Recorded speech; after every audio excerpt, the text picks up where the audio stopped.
Now I don't normally have a light on in here during the day. I don't like to waste the energy.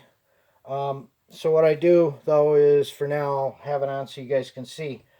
Now see, when this adze is in at an angle toward the edges of my bowl, I'm not even to the edge yet, but when it's halfway, the handle is actually hitting the top. Okay, that's the problem with my setup now, is in order to get a good deep drive, I don't want it to hit on the end here or down here. So that's something I'm going to have to work on to refine this setup a little bit.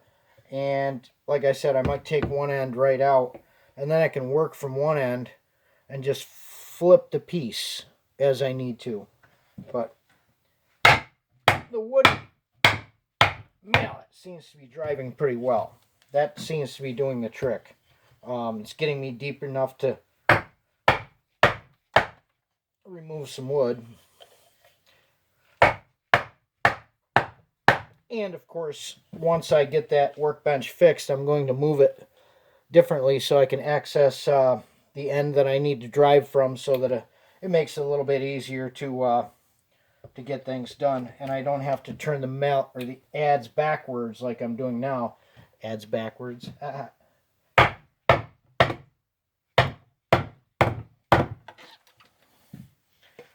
But we're removing some wood though.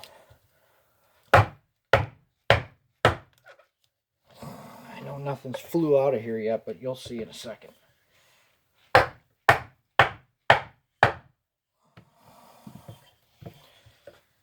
And it's all trial and error for me right now. Some good sized chips. It's all trial and error until I get something that works for me down. In the video that I watched the other night on bowl carving, the guy said, this is how I do it. He said, it's not necessarily the right way. He says, it's the way that works for me. He says, everybody's going to do it differently. So you're going to learn what works for you. So that's something I'm doing right now. I'm learning to see what I can refine, what will work for me. Like I said, I've never made a bowl before. It's going to be a lot different than making a ladle or a spoon, in the concept that it's a lot bigger, and just knowing what to do to make it work easier is something I haven't touched upon yet. So kind of trial and error as I do these, learn these different things to make.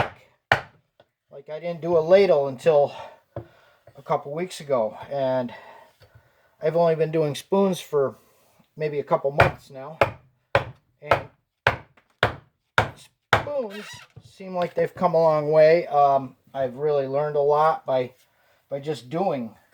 I think that's the best way to learn something, is to do it. And if it doesn't work, you're going to learn. Now see, by driving it this way, what I've done is I pulled the whole piece loose. Okay, so what I want to do is push it back down, take my shim out, push it back down in, take my mallet and drive the shim back. I'm building different wedges actually out of some 2x4s, but I didn't get a chance to do that yet, and I was anxious, and I said, well, you know what, we'll just drive a shim in there and it'll work for now. And it seems to hold it pretty well until I do that one backwards cut. Alright, so that's where we're at right now. Talk to you later.